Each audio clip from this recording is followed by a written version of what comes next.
Welcome everyone to the Best Damn Podcast. I am your host, John Keane. As always, I would like to thank you guys for joining me. Ask that you please add, follow, and check us out. Instagram, Facebook, Best Damn Podcast, Twitter, The Real Best Damn, and wherever you're watching from, make sure to hit that like, give us a thumbs up, leave a comment, let me know what you think, and share this link. Tell me to get it out there. Let me make sure. I'm going to go ahead and kill the music here. We're going to go ahead and get started. I want to apologize for last night, too. Sorry, guys. I'm kind of moving, trying to look around the screen here. I do want to apologize for last night. I was feeling a little bit under the weather. We were supposed to do this show last night, but we decided to do it today. I wanted to wait till I was feeling a little bit better, that way I could give you the real deal. Tonight we're going to be talking about the gods of Egypt, and we're going to be looking at the Egyptian Book of the Dead, as well as what's it called here? The Papyrus of Ani, and just really going over the Egyptian gods and kind of looking at the occult meanings of that, and really what it means for all of us. I do have a little treat too. We're gonna be diving into, I think the name of the book is called The Sons of the Law of One, and it's got this kind of this prehistory section, pertaining to humanity and what our consciousness was like before we actually evolved into humans and descended down into the physical. And you're going to kind of hear like the background story of the fallen angels. And the reason I chose to bring this little piece into tonight's video is because the Egyptian gods, most of them were commingled with animals. So you'll see a lot of the different gods that we talk about, which we're going to look at the text, the hymn to Osiris and, all of that. But we're also going to look at the different gods, Ra and Thoth and, the different deities. But we want to also look at, kind of how these beliefs came about and what happened, beforehand to kind of bring this all into fruition, or what I believe is a good explanation, at least, to bring this all into fruition. So let me say big ups and big thanks. Please hit the like, hit the thumbs up, share this link. That is the absolute best way to support this channel and my work. So share it to your groups you belong to, your social media pages, all that good stuff. Keep in mind, we're viewer powered, so if you'd like to donate and support to the channel, you can do that by going to PayPal, Cash App, Facebook Messenger, or joining us over on Patreon. I did upload, I'm uploading lots of stuff over to Patreon. I upload a new full-length documentary, what's it called? The Gray State or something like that. It was years ago it came out. It's it's a conspiracy-oriented documentary, but I just do little shit like that all the time on top of my content over on Patreon. That way, there's always something new coming in. So if you want to join us, we do live shows over on Patreon every Sunday. And for everybody who donates and supports to the channel, you text 513-393-2396 or email the realbestdampodcast@gmail.com and say you donate today. You'll get access all February long to all the private shows and access to all of our private content lists, which is all the stuff that we've been, we've had strikes on, that's been taken down, and which is quite a bit. I've been doing this for a long time. So, yeah. And if you like to book a tarot reading, the information is in the description box down below as well. So I want to say thank you to everybody for joining me. Like I said, I do apologize. Yesterday, I didn't mean to leave everybody hanging, but I just, I was just under the weather. I wasn't feeling very well, so, it is what it is. So we're going to go ahead and jump into this. Now, we're going to start first, and this is one of the most fucking interesting books you will ever lay eyes on. If you have not read this, I truly, I would suggest, for you to really take a deep dive into this on your own time. And as always, remember everything that we're going to talk about, everything that we're going to get into. Use your own spiritual discernment, your own critical thinking. Don't take my word for it on any of this shit. I'm just like you, just trying to learn as I go, and I'm no authority. But at the same time, remember also, full disclaimer, I'm not a doctor, a lawyer, or medical advice, financial advice, any of that, and that's just for social media. So, yeah. And, tonight, though, this book we start off first is The Children of the Law of One, and this gives like an account of what happened before the fallen angels. So if you look at kind of like the Egyptian gods or the deities, and we can look at them from a multitude of different ways as, like Carl Jung's archetypes for the collective conscious or the collective unconscious. We can look at them as fallen angels or watchers. We can look at them, as the Nephilim, right? Or we can look at them as a earlier concept of humanity before we lost our awareness and before we lost our ability, to tune in and tap into God or the source. It was like a higher version of ourselves. Or you can look at them as extraterrestrials. It doesn't matter. After tonight, I bet you look at them differently no matter how you look at them. So we're going to start off first with the Children of the Law of One, and this is the prehistory account of humanity. So after this, we'll jump into the gods and all of that. But, I feel like this is really important to kind of share, and you're going to see why these deities and gods in most of the tales, especially Egyptian tales, they're like half man and half animal, okay? And how in demonology we see so many different animalistic spirits and things like that. You're going to really catch on, why animals are so important to the demonic side of humanity, and why they are seen as demonic, so to speak. So, and let me know if you guys can hear me and see me too while you're at it. I got the Discord too. Got some people over on the Discord. And I did put the Discord link in the description as well for those who want to join. The Discord is also, the Discord is free to join if you guys are interested in that. I might be doing some, doing a little bit of chatting after the show or whatever, people in the Discord. So, or towards the end of the show, if you have your hands raised, you have questions or comments on any of this stuff, I'll try to bring you in. All right. So, let me see if I got my sound here. All right, looks like we do. All right, for your journey now, we offer you a map of sorts. This map is a story and a history. Written below is the Children of the Law of One's account of creation and the early days of life on Earth. This same story has been passed on by our spiritual ancestors throughout time since our beginnings on Earth. The adepts who transferred it to their students, who became adepts, who transferred it to their students, who became adepts, etc., have created a chain through history, a lineage of knowledge connecting us directly to our universal source. I give this to you here as it was given to me, as it was given to my personal teacher before me, and to his before him. I now pass it on to you, an open link in your potential chain. And this is our prehistory. Says I have edited the following story somewhat, adapting some modern English terminology and structure just for ease of understanding, but the teaching is fully intact and very close, to the original translation. Even so, you will not be able to truly or completely realize the meaning of our history and the separation from oneness until you are free from your earthly bonds and the limitations of your own brain and consciousness. But what you can do, other than work with what you've got, enjoy. And I did just post on Facebook a little bit earlier that, everybody, essentially, works with human consciousness from the place that they're at.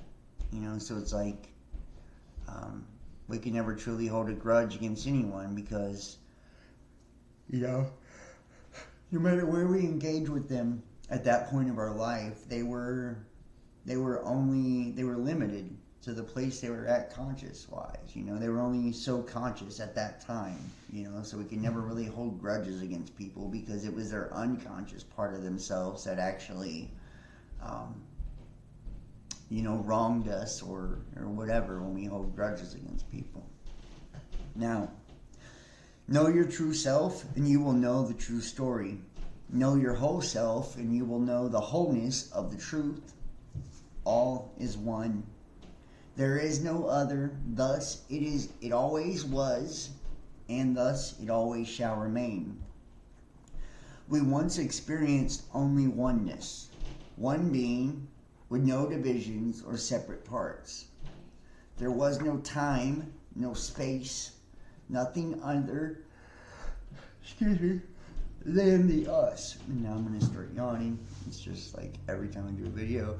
Nothing other than the us. I don't yawn before I do videos, I swear to God. Not all day long. Nothing other than the us. When you are only one, there is only you. Nothing else to interact with.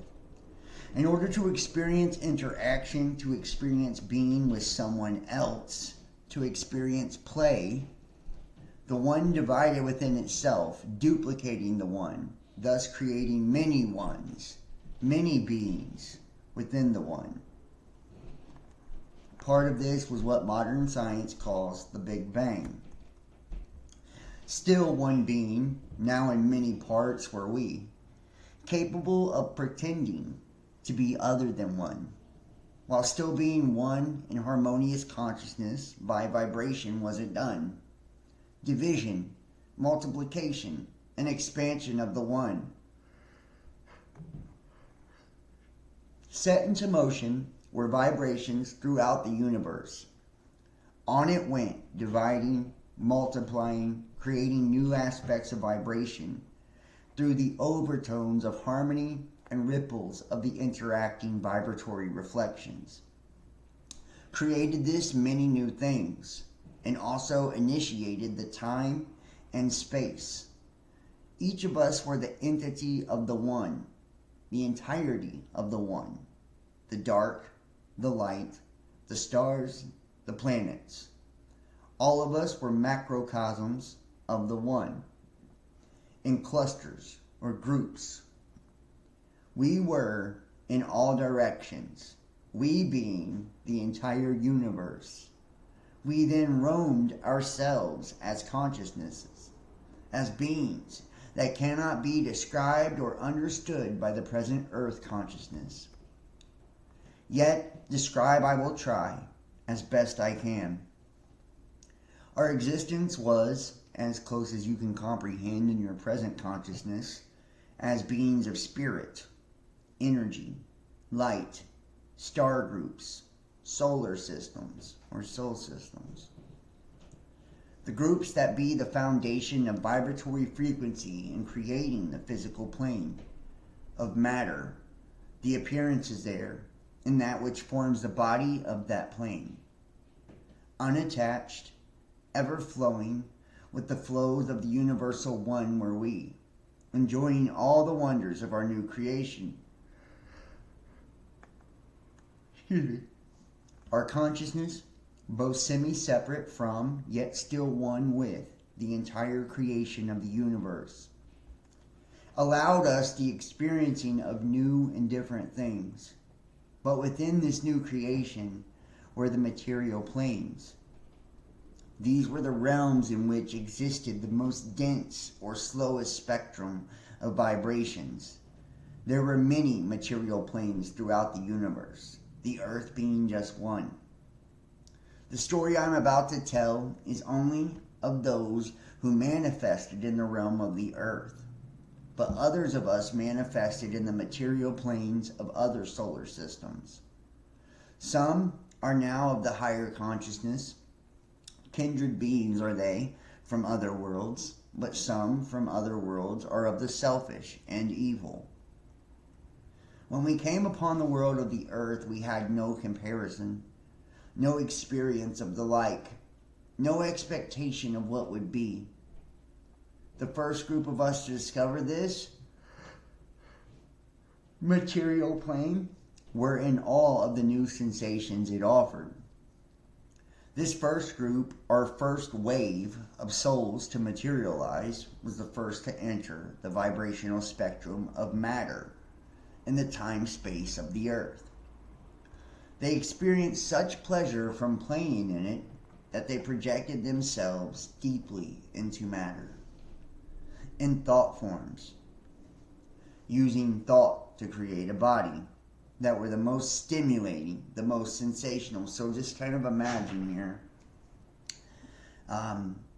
this one consciousness, pure consciousness, using Earth as this middle point, this launch pad, if you will, to jump into higher and lower dimensions and planes of space and time and all of this, right? And we're infinite, able to create basically anything we can think.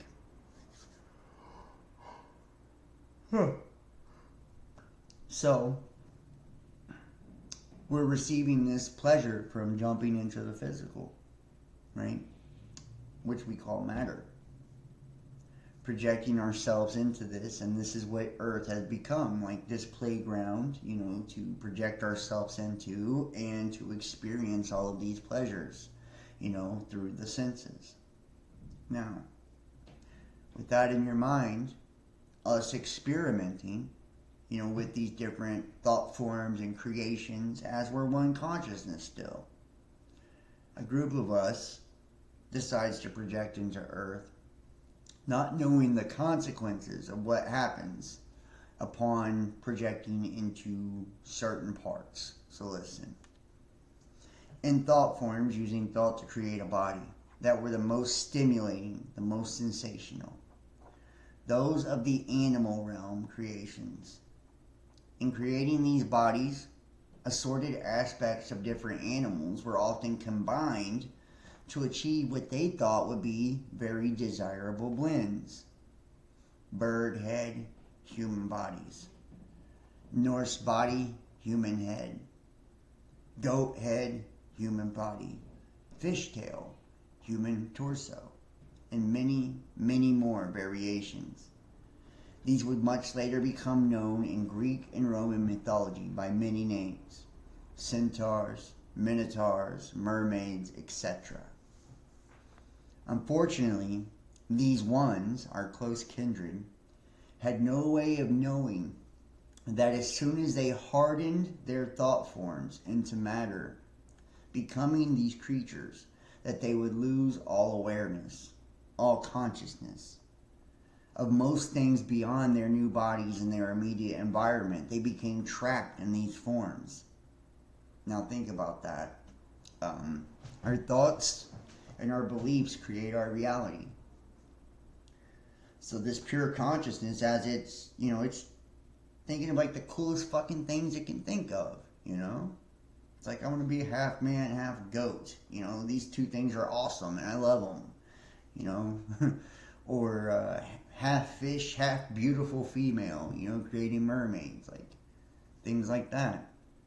But little did they know that when they projected themselves into Earth through these thought forms into matter, that it would become solidified.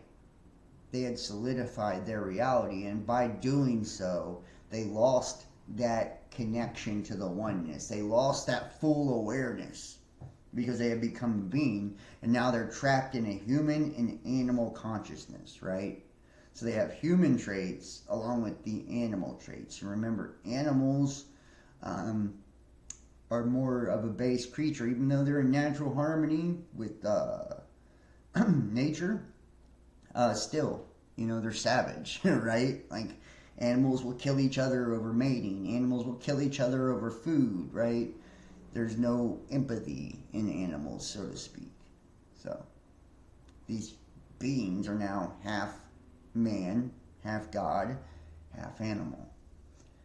They became trapped in these forms. The 7 ports, or chakras, were closed,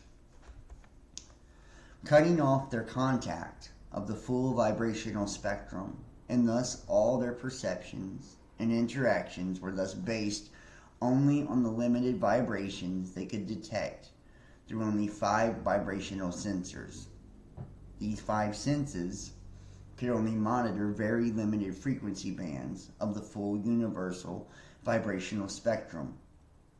And even in that, they focused on only those vibrations relevant to the material plane of existence, leaving these humanimals without any sense of the spiritual planes of existence, cut off from the consciousness of the One, and thus the very universe itself. The humanimals experienced animal consciousness, but the beings inhabiting these forms were not animals, and originally of angelic consciousness. The combination of the consciousness that was meant to be of a higher form blended with the animal consciousness was a very inharmonious and disruptive mix. They lost the purity of animal consciousness and the purity of spiritual consciousness. So this was a new kind of consciousness that was foreign to the animal realm.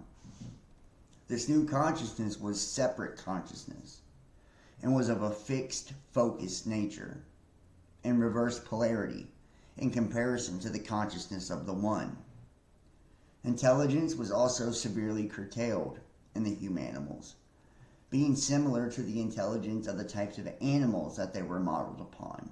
But again, this was adversely afflicted by the negative effects of the separate consciousness. Thus were the humanimals stuck in this limited plane in limited forms with limited intelligence and a new limited consciousness. They didn't fit in anywhere. They didn't belong in the spiritual realms any longer, nor did they belong in Earth's nature. Thus their introduction into the Earth plane was also disruptive and polluting to the flow of nature. Those of us who did not project ourselves into matter were quite aware of the predicament and the fates that had befallen our kin. From the vantage point of our natural etheric state of existence, we were still of one mind, one being. Seeing part of us in such matter-bound prisons as the humanimals had become trapped in was very painful. After all, the creatures were us, were our sister brothers, and their misfortune was our misfortune. In the terminology of some, they might also be called the first fallen angels. But they fell not of ill intent, but by virtue of ignorance of the purest kind. We decided to save them, no matter what the cost. We knew we could only do this if we could function on the same vibratory plane as they. So we too projected ourselves into thought forms that could function within the realms of the Earth Mother, led by the great being who became known as the Atlantean Amelius, and then later known as Thoth, and eventually well known as Jesus much later. The second wave of our entering into the planes of the Earth Mother began. Careful to stay as beings free from the lower vibratory planes or hardening into the matter, we projected ourselves into the material plane with thought-form bodies that were semi-etheric, matter but not matter. Thus, we were still able to function on all vibrational frequencies of the universal spectrum, free to enter or leave the limited spectrum of the material plane at will. But most importantly, we were very intent upon maintaining our consciousness of oneness so that we would not fall to the same fate as the humanimals. The manifestation was achieved more or less successfully, and we became subject to the vibratory conditions which affect this realm. We saw the numerological representations of the physical plane, 2 and 5, appear in many aspects of our manifestation. For example, the beginnings of the 5 races occurred, and later the 2 sexes, each being having 5 appendages, 2 legs, 2 arms, 1 head, 2 eyes, 2 ears, 2 legs, 2 of many organs, etc., and 5 fingers and toes on the arms and legs. Despite our precautions and great efforts, some of us still fared not as well as others, losing more consciousness and hardening more than others. Those who manifested in Atlantis with Amaleus fared the best, but for many this was to be short-lived. Until this time we were composite beings, macrocosms of the One. Our bodies were not as they are now. Our male and female elements had not yet separated. As composite beings, we each had one body that contained both sexes, rather than male and female bodies we have now. The sexes then being just the inner and outer elements and outflowing and inflowing parts of our whole being. These were soulmate groups, as they are called now. Each composite being had different numbers of parts, a different number of soulmates, each part a being itself, but fully as one with the whole being. We were like beings in which planets orbit a star, or the atoms of matter in which elements of different polarity, male and female, are attracted to each other, finding a place where they harmoniously function together within the whole as one entity, one being. As such composite beings, we existed in a state of unselfish love, a constant flow, outflowing and giving fully of our life energies to each element of ourselves, within ourselves and receiving within ourselves, and without in our relationship with the One, which each composite being also orbited, creating the even greater ultimate composite being of the One. Now, for the first time, some of us have begun to separate within ourselves, manifesting as individual bodies, representing the polarity elements. Bodies of opposite polarities then came into existence, male or female or sex. The work of freeing the humanimals had begun. It was arduous and complex, but it proceeded well at first. Unfortunately, the contamination of separateness slowly began to creep in.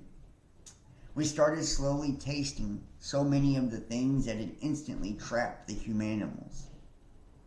Divisions began to occur between Atlanteans over opinions and desires.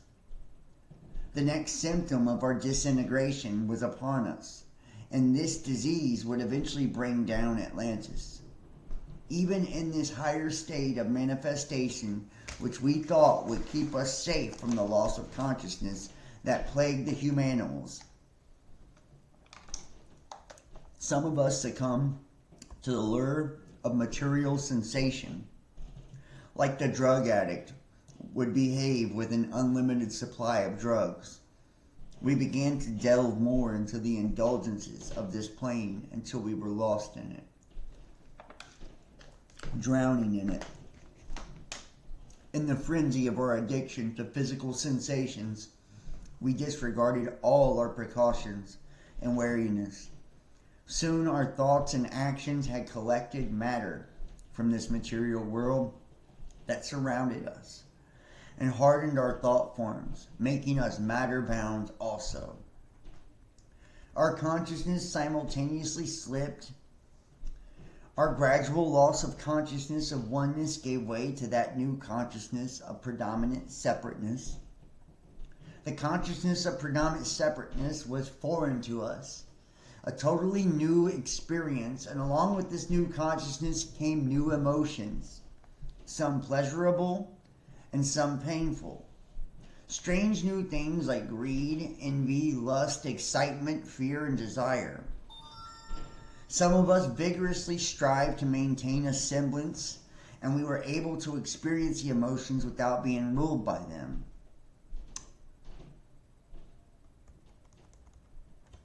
Such were the children of the law of one, but the others lost or chose to deliberately suppress even a glimmer of awareness of the one.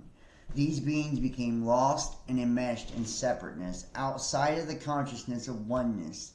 They became subject to being tossed to and fro by the tides of emotional onslaught, and ultimately became devoted to personal power and pleasure in this physical plane.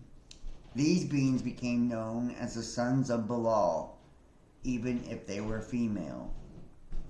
Take heed of the ancient warnings and prophecies about Belialians. Lizard-like are they, not in apparent physical description, but in spirit form, in the heart, in the soul. Beware even now of your lizard kin, for they rule the world with greed and without compassion, while maintaining appearance of good and righteous. As men and women do, these sons of Belial walk the earth, model citizens, successful leaders, who are the envy of the uninitiated. While some appear disgusting and strange to the eye, look not to see the ugliness of the Belialians with your eye, for some are handsome to the eye. See you will not their true lizard-like appearance with your earthly eyes. See their true nature, you will only with the inner eye, or in glimpses from the corner of the eye. When this division came within the people of Atlantis, many things went awry, and turmoil began. To function harmoniously, beings needed to have omnipresence. Their vision must include the whole picture.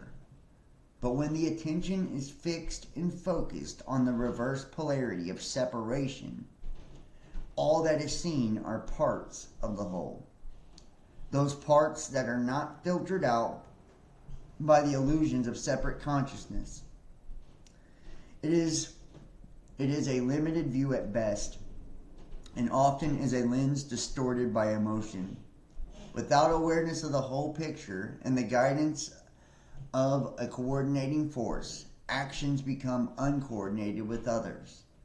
To understand this better, imagine how well your present-day body would function if each limb did not have awareness of what the other limbs were trying to do, or if each limb wanted to do different things from each other, no longer working together as one. Now imagine further. Imagine this lack of coordination keeping your eyes, ears, fingers, tongue, and mouth from working together as a team. Now consider the chaos and even in eventual destruction that would occur if every single cell in your body operated with no unified guiding force that keeps them coordinated with the whole. In fact, that's what cancer is. You see, this became the problem with our very lives. Once some of us lost consciousness of the one, such uncoordinated, independent activity became a logical evolution when such a separation occurs, and one is left with only an awareness of separateness. Thus it came to be that the two Atlantean socio-political groups evolved with one very essential difference. The children had a consciousness of both separateness and oneness, and the Belialians rejected the consciousness of oneness entirely and maintained only a consciousness of separateness. The differences of opinion between the two groups were great and many, including environmental issues. But nothing was more of an issue than the morality of how the humanimals were to be dealt with. Those of the law of one, remembering still that we originally came to this plane just to help release the humanimals from matter bondage, continued trying to free our trapped siblings. The kindred also created ways known to the initiate to aid in the maintenance of the consciousness of oneness, so we would never lose sight of our goals. But the Belialians, which is Baal, by the way, wanted to use the humanimals for their own comforts and pleasures. Since those of us from the second wave were of greater consciousness than the humanimals and could still function on higher planes to some extent, we had powers of the mind, both spiritual and psychological, that made it easy for us to control the humanimals. Now I want you to think too about like the Egyptian gods and shit. And we're going to start getting into that in just a second here. These Egyptian gods where, it's said like when they first was like having sex and shit, okay? Like this, the whole unking of the energy, the Ankh representing like regeneration and life and the cycle of life, and how they would Ankh their energy over their head and back into their body. That is like, what do they call them? It's well, you can say it's a hermaphrodite, but it's got another name for it. But they were basically asexual, right? So these gods, first started off, with all of this ability. They were still, very heavily connected to the astral and all of these things, and you had those that were, of the trying to free the demonic side of us, if you will, right? Heal that part of us, that lower part that got hardened into our collective consciousness by descending into this realm, these fallen angels, and those that were trying to use it, like the Temple of Solomon, to build themselves up into gods, right? So you kind of have like two schools of thought. Do what thou wilt, and thy will be done, which we still have to this very day, right? We have people that want to heal and transmute darkness, not to serve themselves, but to serve others, to heal those around them, to bring healing to the planet. And then you have people that want to take that energy and use it for something to gratify themselves, whether it's money or fame or whatever, right? So we still have those same things happening to this very day. That has not changed at all,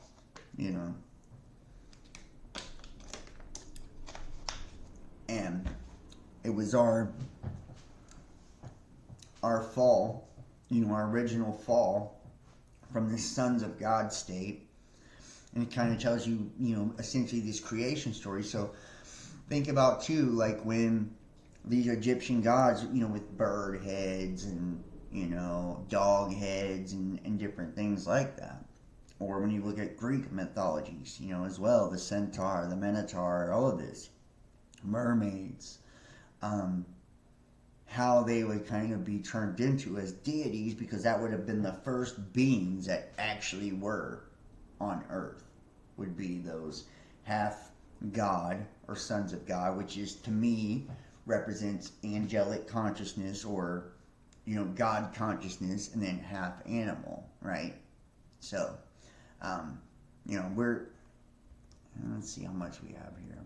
We'll read a little bit more, and then we'll jump into the gods part. But I just kind of try to get you to, see how easily, we could get these kind of tales twisted, when we're being told them through different forms of history.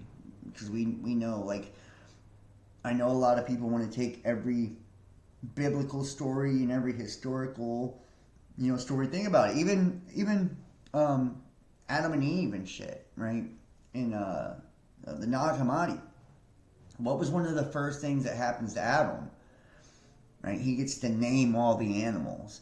Right? So even the animals kind of come first in biblical accounts, and you know what I mean? So I'm just saying, like, just kind of, have an open mind when thinking of this or looking at this, because there is probably something to it, and truth be told, these different waves are probably different genetic alterations of our species, as well. So it's like not getting it right the first time, so sending a different one the second time, then the third time. Yeah, I think it was, excuse me, I think it was Dolores Cannon actually said, the 3 waves of volunteers and shit like that, if anybody's familiar with her work. Alright. So, thus did the great conflict between the children and the Belials of Atlantis begin. A conflict between light and dark, between selfishness and unselfish love. And the conflict that has continued throughout history and continues to this day. The Belials' lust for power and lack of care or awareness of the balance of nature led to the destruction of Atlantis. This was due in great part to the abuse of their power generation plants. And I just want to say too, like, Atlantis, like, of the Atlantis of the Atlantic. It's like and Poseidon, this god of water, and we're gonna see like some of these other Egyptian gods and how they're like their names will translate into different parts of us, but like water is something really akin to like the ethers or the spirits or the emotions. It's like, so Atlantis was like a cycle of humanity when we were way more spiritually or etherically based, right?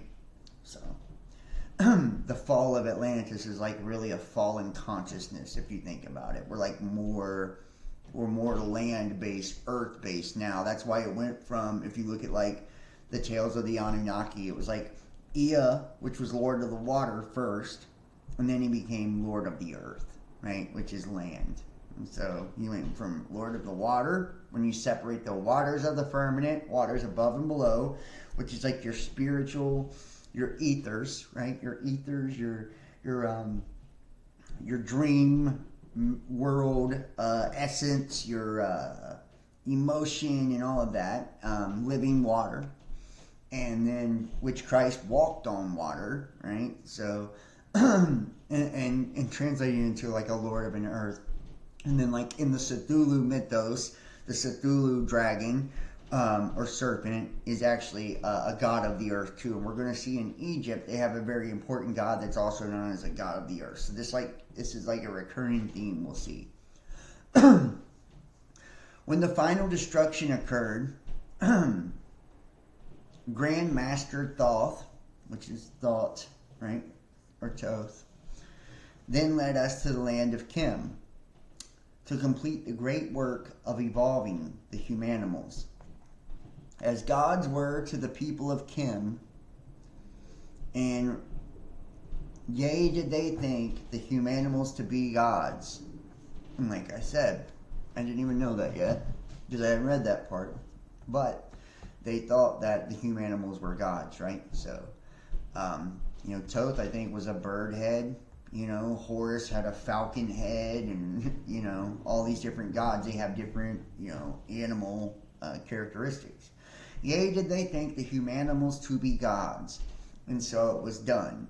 The humanimals were brought to human levels to choose their path from there. Yet, there are the residual effects. Have you not seen the humans that look much like pigs or goats or this or that animal still? These were they. I think that's funny. If you know anybody that looks like a pig or a goat, please send their picture to the realbestdampodcast@gmail.com, because I'd like to see. But even though the humanimals were no more, the Balalians had not lost their taste for slavery. Thus the great conflict with the Balalians was far from over, and still continues on with the children of the law of one as lamps, illuminating the path of unselfish love, helping the lost find their way home to their spiritual heritage of the one, and to find freedom, while the disguised sons of Belial and their pawns do everything possible to maintain their decadence and power and maintain slavery, whether it be by direct means or by means of livelihood and social control. They seek to destroy all those who would shine light into this world of darkness. All those who do not actively work for the light are to varying degrees pawns of the Belialian darkness. So there you have it, and that's all we're going to read of this. That's all we're going to read of this. Androgynous, right? Yeah, Deborah, thank you. It is androgynous. Yeah, it is androgynous. Yeah, they were androgynes. But yeah, looking at this, then you see in the the Bible, it talks about all of this Baal worship and shit like that. You can kind of see where it actually comes from and why there was, such a big, active campaign against those who worship Baal. Now, whether or not you believe in Baal and, is neither here or there. Some believe that, Baal is not a bad guy, Some believe he's also, Thor, the thunder god and, and whatnot. So We're going to start getting into different gods here. And let me give you a few of the concepts here of the Egyptians before we jump into the gods of kind of how they seen the world and all of that. So,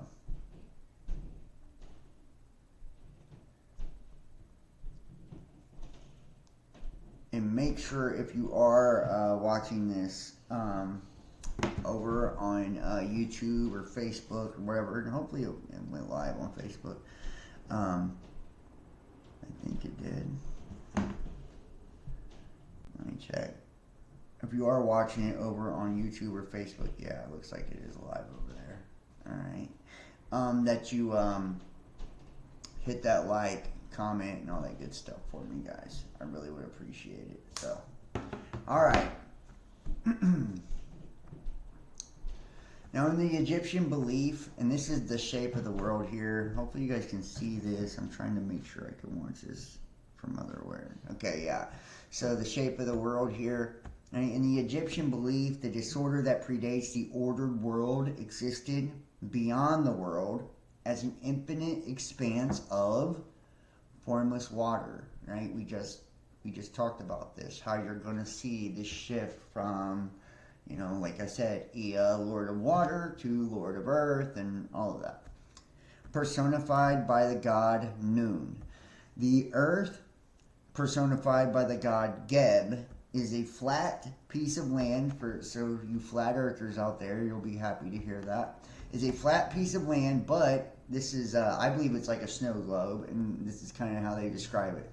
It says it's a flat piece of land over which arches the sky. So think of like a snow globe where it's like, you know, this flat, round, you know, and it's because it's a projection. It's like a goddamn hologram, you know, and with like a globe or a dome over the top of it to allow the light to kind of filter through, or in the projection to pop up, like a pop-up book. It's really weird. Usually represented by the goddess Nut. The two are separated by the personification of air, which is Shu. The sun god Ra is said to travel through the sky across the body of Nut, enlivening the world with his light. At night, Ra passes beyond the western horizon into the Duat, or mysterious region that borders the formlessness of Nun.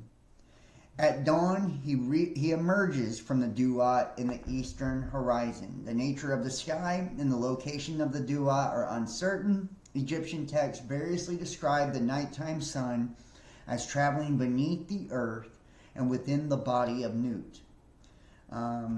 Egyptologist James Allen believes that these explanations of the sun's movements are dissimilar but coexisting ideas, which, fuck, Egyptologists are usually dumbasses. But the sun therefore sails across the water in a circle, and it's kind of showing you right here, right in this depiction, the sun. Like, so look at the earth here. The sun's literally going up, down, up, down, up. Sun and the moon chasing each other, but it's like that means we're the center of creation and everything's revolving around us. And some people with modern science would be like, John, that's fucking stupid. You know, we learned in third grade, and we learned in what? Did you? How many other things did you learn that were not even true? You know what I mean? Like, so you think science was one of them that they told you the truth on? I don't think so. I'm sorry.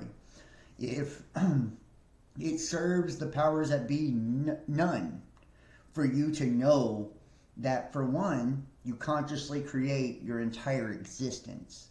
You would be completely empowered by that statement alone, right? Like, if you truly believe that everything, for one, most people would be like their life had no purpose or point or any of it if they realized it was like a simulation or a projection or whatever, right? They'd be like, fuck it.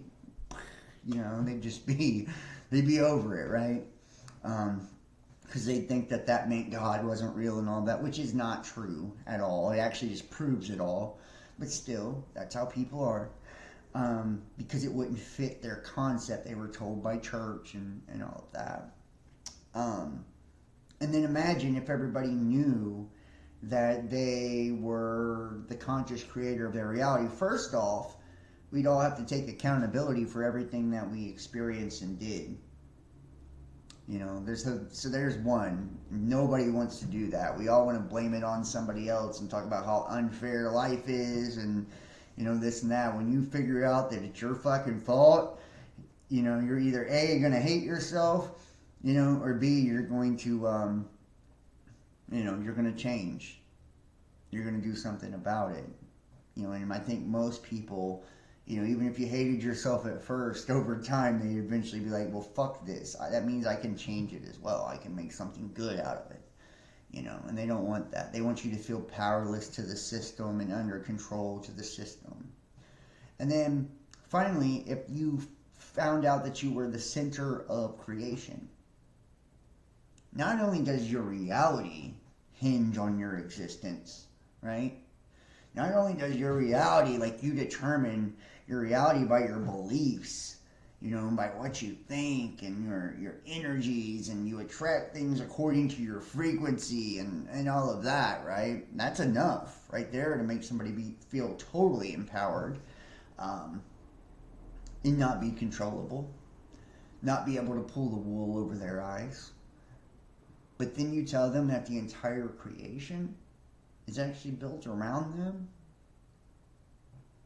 You know, like, no man on earth would answer to any power. There would only be one power.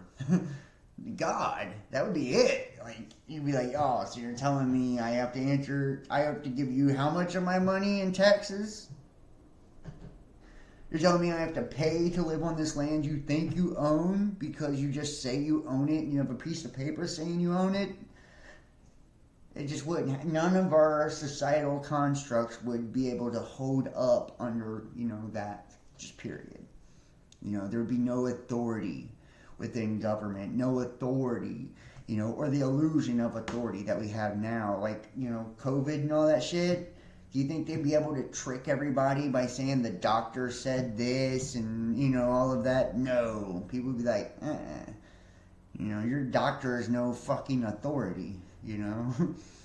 Like, it just wouldn't be able to happen. You mean you're going to tell me to stay at my house? Don't think so. You know, like, who are you to tell me anything?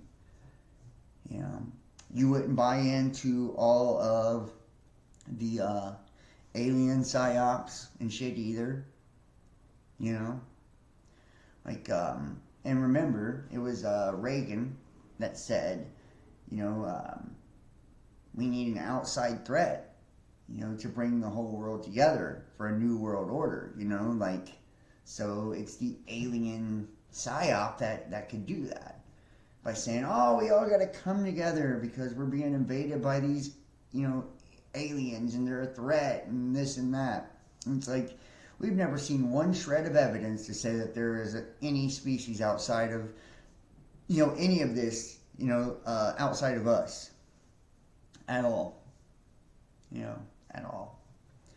If anything, you know, every craft we've seen, TR-3Bs and all of that, there's government, you know, blueprints for all those things. So there are actual documents saying we make those kind of things too. For sure. And you say, where did the technology come from? Well, how about humans?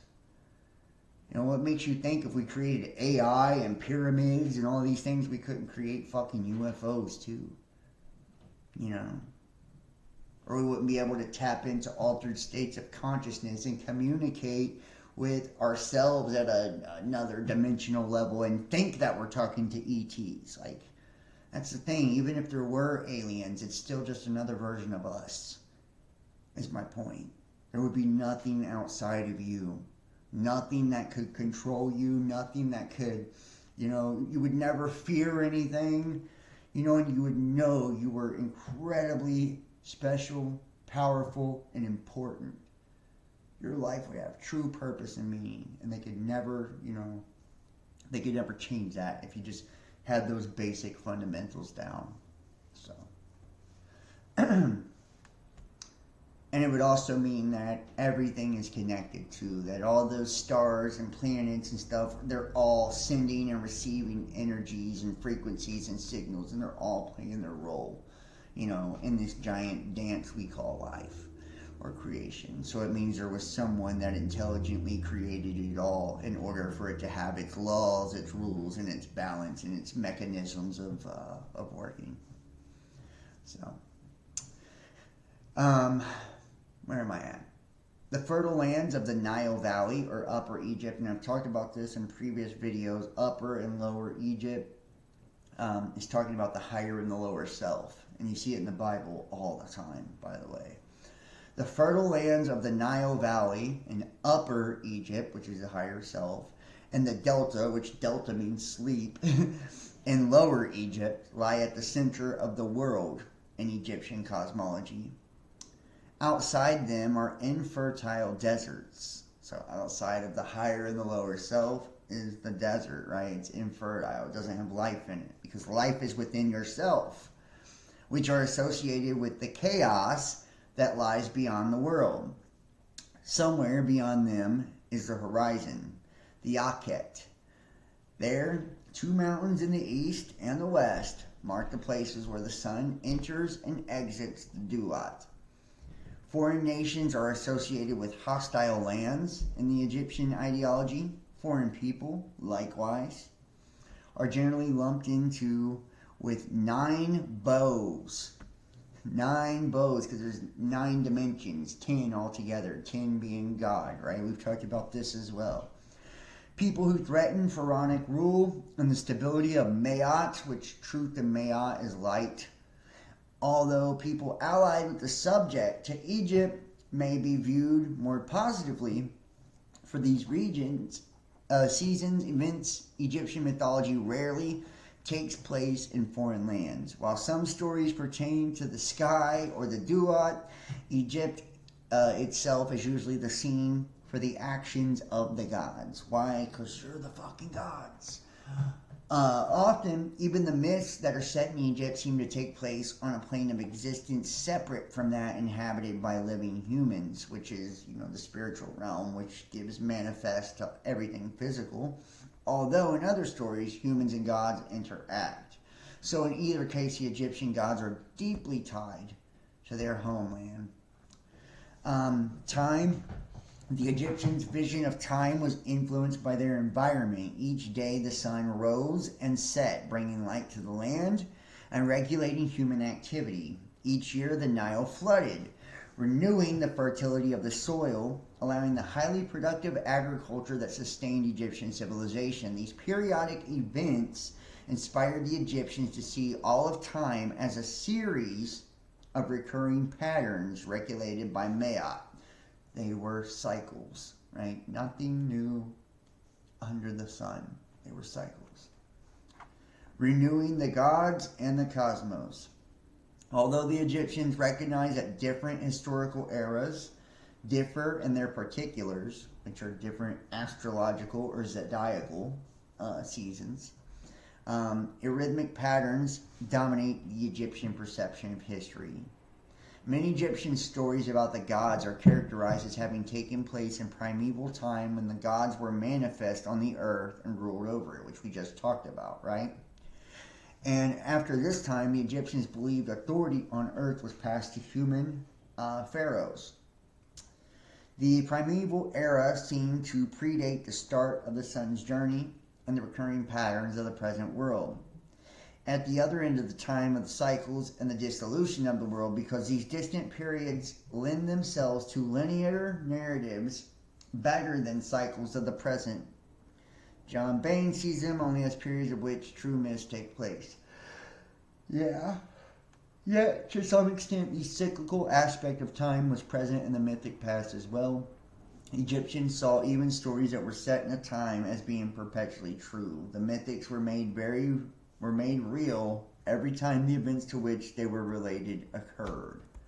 So, and before we jump into this,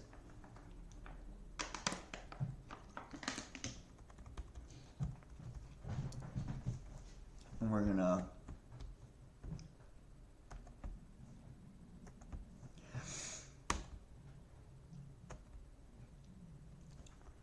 I'm going to go, let's do the creation myth, and then we'll move over to the gods here.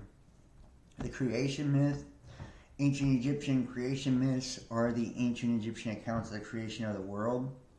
The pyramid texts, tomb wall decorations and writings dating back to the Old Kingdom have given us most of our information regarding early Egyptian creation myths. These myths also form the earliest religion compilations in the world. The ancient Egyptians had many creator gods and associated legends. And if we look at like legends or gladiators, heroes of old, men of renown, those are Nephilim, so I'm just saying. Thus the world, or more specifically Egypt, was created in diverse ways according to different parts of the country. In all of these myths, the world was said to have emerged from an infinite, lifeless sea when the sun rose for the first time in a distant period known as the first occasion. Different myths attributed the creation to different gods. The set of 8 primordial deities called the Ogdod. And if you guys ever heard, which we should do a video on that, the Dogon, right? Ogdod.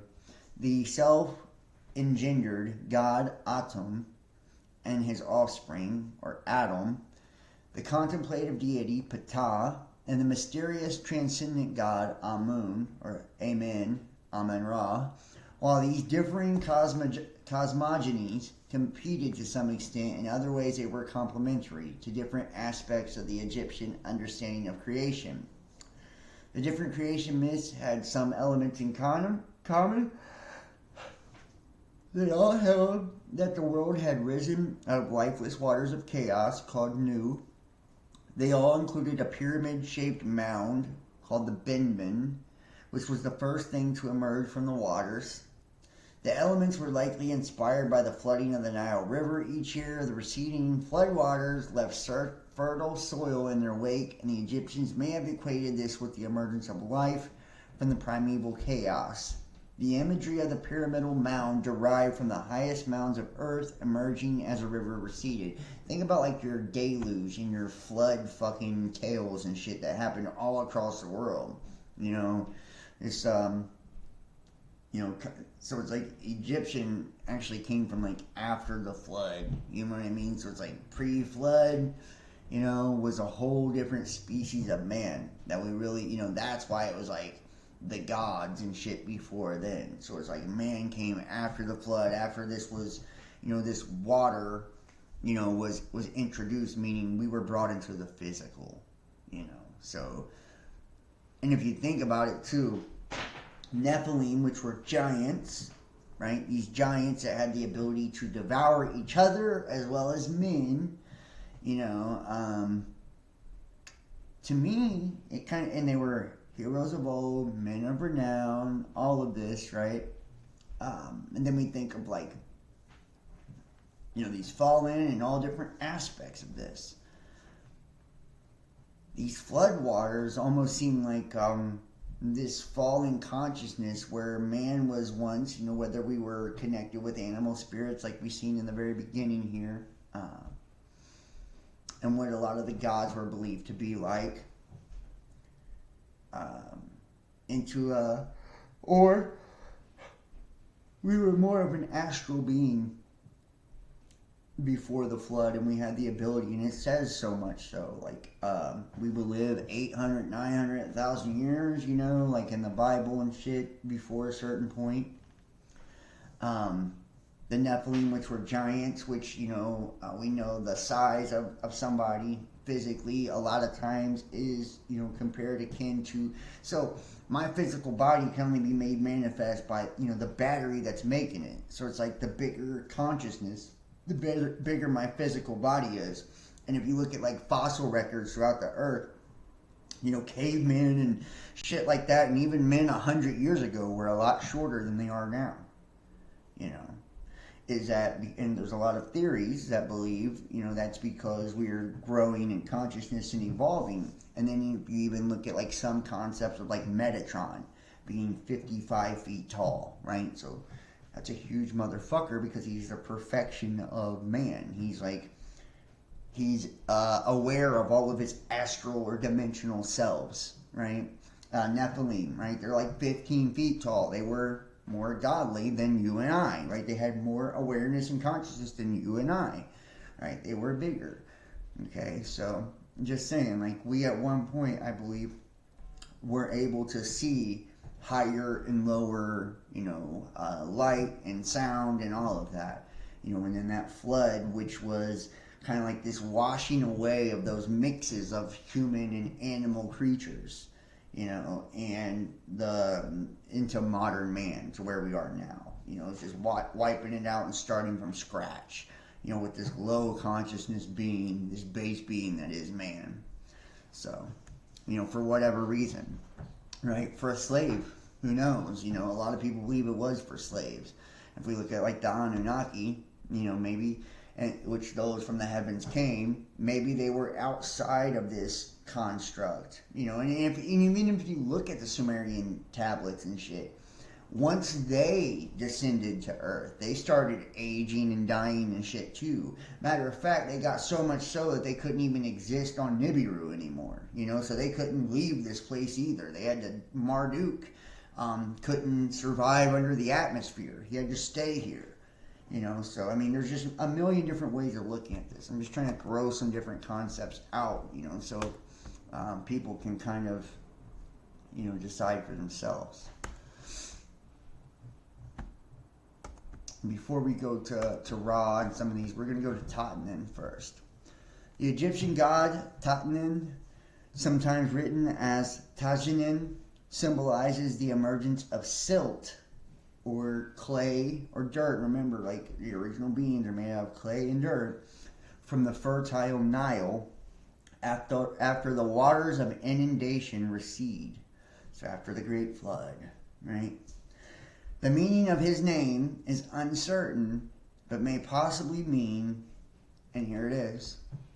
I don't know if you guys can see it on your screen. You probably can't. It's probably blocked by my mug here. But the rising earth, or the exalted earth. And think about it. You had those two brothers, right? The warrior and the shepherd, right? Which are really probably not even so much aliens or gods at all. They're really sound more like two aspects of ourself, if you think about it, Enki and Enlil. The Lord Commander, Enlil, masculine aspect is the physical part of you, the male part of you, which protrudes like a penis, right? Or phallic symbolism, it's outward. And then your feminine part is inward. It's yielding, like a vagina, right? I'm not trying to be graphic, but it always is about sexual reproduction as well. An Enki, which was the spirit, which is what teaches you. That's the bringer of light and knowledge, right? So I'm just saying. And he was first known as Ea, the Lord of the Water, and then he became known as Enki, Lord of the Earth. And if we look at Cthulhu, or Cthulhu, right, in the Necronomicon books that we just did on this channel, Cthulhu meant what? Exalted Earth. Isn't that weird? And that was one of the two serpents or dragon energies from the beginning. There were two dragons. One was female, one was male. The Cthulhu was one of the two, and Tiamat was the other. Tiamat was the feminine one that they said devoured everything in the Tale of the Anunnaki, right? So in this Tale of the Anunnaki, this Tiamat serpent would devour everything. Why? Because the spirit is fed by the lower. We transmute lower energy into our higher selves. Okay, so it's like this devour of everything, like, oh, it's going to eat it all, because it actually created it all to start with. It's just reclaiming its energy back. So they destroy it, right? They attack it. These gods do, And these gods represent basically like the different archetypes of humanity. You can look at them as like the 12 apostles of Christ. You can look at them as the 12 zodiacal signs, right? And the zodiacal wheel in the sky, in the heavens. However you want to look at them, doesn't really matter, right? But basically the same, the 7, planets, days of the week. We've talked a lot about these things. So these archetypes were, a part of that collective. So they destroy Tiamat and they break her into a bunch of pieces. And they scatter her all across the universe. Well, remember, in the prehistory, we are the universe. The universe, as I have coined the term, is you inverted. Right? You inverted. Universe. Right? It's the inverse of you. You're perceiving what's within you. That's why it's always about going within and knowing thyself and all of that. Because all you're seeing on the outside is what's coming from within you, So, these pieces, I believe, are the sparks of life or divine feminine. Okay? And I believe they're us. Because they were spread apart to where they would never be able to be put back together. What does that sound like to you? All these fractals of the infinite? It sounds like me and you, We've been spread apart and we're individuals now, right? So, anyway, and in the tale of the Anunnaki and stuff like that too, just to kind of hit you with a few other things, you know who loved Tiamat the most? The moon. And his name was Kingu, right? Kingu, right?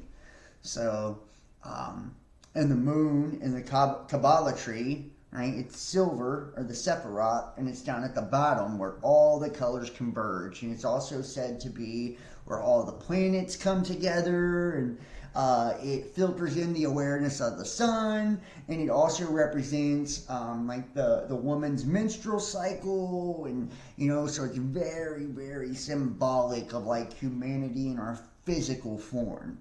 So I'm just saying, and it was cursed to follow us all of our days, which the sun, and the moon chase each other. So just saying. I hope that makes sense. I know it's kind of out there. We'll do more videos on those things. I'm trying to get it all in. So, he is in this rising earth, right? Exalted earth. Cthulhu, this exalted earth, right? Tiamat, this exalted earth, right? Okay. So this dragon energy, which is also... that Kundalini dragon within you, the serpent, and in the Garden of Eden, so on and so forth. How many different tales do you need to hear where you're told the same story in a different way? And it's always about you. Every time. The Egyptians are no different. Matter of fact, it's a little more interesting than most of them. It has a little bit more information than a lot of them. And it's also all about you. So... he is usually depicted, and a lot of Christians and shit like that will not really like they won't like that part, but that's how it is, man. That's what it is. I don't do this to try to like placate and to different religions and shit like that. It's like this information won't be for everybody. Not everybody's ready to hear it. And like I said at the very beginning, like, you can only understand something or have knowledge of something from where you're at consciously. So it's like, if you're still, at a lower conscious state and you're not ready to accept, that you're, Jesus in that story, and, that all of the religions are actually Saturn worship and, all of that, then you're not there yet. Maybe one day you will be. Now it says, while we are not entirely certain of his origin, he may have likely been an originally independent deity at Memphis. He also may have had some close associations in Middle Egypt, near modern Asiat, which I think would probably be like Assyria. I don't know. However, at Memphis, he seems to have been a deity of the depths of the earth, presiding over its mineral and vegetable resources. Though even as early as the Old Kingdom, he had become entwined with Ptah, which Ptah is of the primeval mound, right?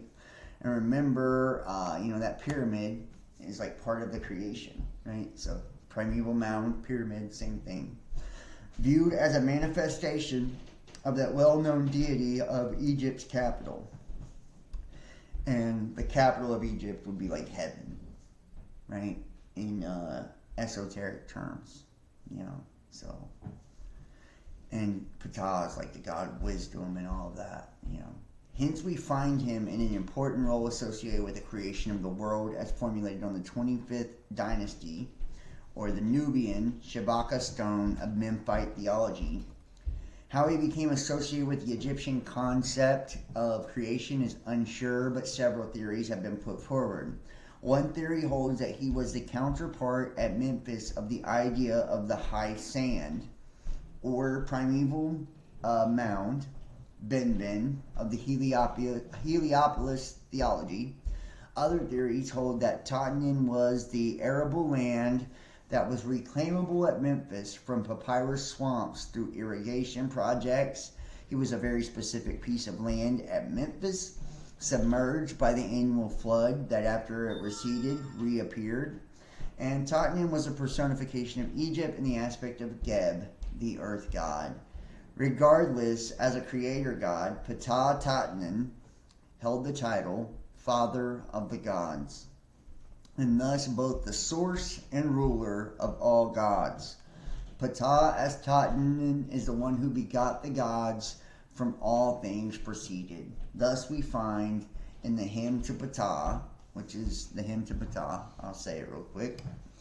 Hail to thee, thou who art great and old, Ahkenatan, Father of the gods, the great God from the first primordial time, who fashioned mankind and made the gods, who began evolution in primordial times, first one whom after everything appeared and developed, he who made the sky as something that his heart has created, who raised it by the fact that Shu supported it, who founded the earth through which he himself had made, who surrounded it with noon and the sea, who made the netherworld and gratified the dead, who causes Re to travel in order to resuscitate them as Lord of eternity, and Re is also Ra, the Lord of boundlessness, and Lord of eternity, and it's just NHH, which I don't know. No. Lord of boundlessness is TD. You can see like the little symbols here. It's like not even a word. And Lord of life, who lets the throat breathe and gives air to every nose. And we know God breathed the breath of life into us, right? Which is spirit. So that's what he's talking about. The lets the throat breathe, gives air to every nose. With his food keeps all mankind alive, to whom lifetime, to be more precise, limitation of time and evolution are subordinate, through whose utterance one lives.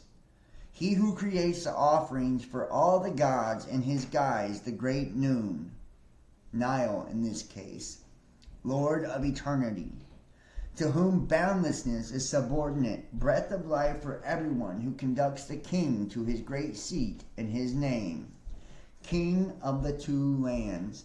And remember that the waters above the firmament were known as sea, or translated to sea foam or semen, right? So I just want to, when we're looking at this great sea or the Nile, are we looking at this river that runs in Egypt, or is that just a physical representation of something they were actually talking about, or something Egyptologists have used to confuse you of what they were actually, trying to tell us, because they want you thinking, exoteric and thinking about the external world instead of the, internal. And they don't want you thinking on a cosmic scale. They want it really small and localized. Of course, it must be noted that this hymn specifically directed to Ptah as Ahkenatan But then this guy seems to have created everyone, even Imhotep, after his deification, was also associated with Thoth through Ptah. In a small temple dedicated to this great thinker of ancient Egypt, we find Imhotep described as Threat One, son of Ptah, the creative god made by Thoth, begotten by him and beloved by him. Isn't that interesting? Imhotep, the son of God, right? Begotten, his only begotten son, beloved by him. Like, pretty weird, considering. I'm sure that'll offend people, just me even saying that alone, but, we've seen this creation story play out a million times. For those who don't know that, we definitely have. So, people think for whatever reason, that the whole Giza story or something is something new. It's most definitely not something new. This is something that we've been seeing through all the different cultures for a very long time now. So, though Thoth is closely associated with Ptah, we do find assimilation with other gods, including Osiris, Sokar, and their function as earth deities, and later with Khnum. Also in the books of the Netherworld, he's closely associated with Re or Ra. During the New Kingdom, he became particularly important, taking on a protective role towards the royal dead, guarding the kings and their family and their path through the underworld. For example, in the tomb of Amun-Herkhotep in the Valley of the Queens, on the west bank of Thebes, or modern Luxor, Ramses III, the father of Amun-Herkhotep, is depicted in a scene when he asked Thoth to look after his young son. In fact, in the Book of Gates, Thoth personifies the entire area of the netherworld, protecting the deceased and the beyond.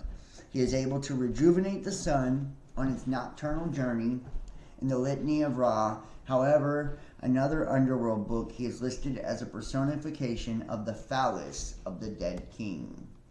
There you go. So, he is the phallic of the dead king. So, and remember, the whole dead king thing, or the phallus symbolism, speaks to creation. So it is like the seed of creation. Now, we're going to look at the hymn to Osiris next, and then we're going to start. Before we go to the hymn to Osiris,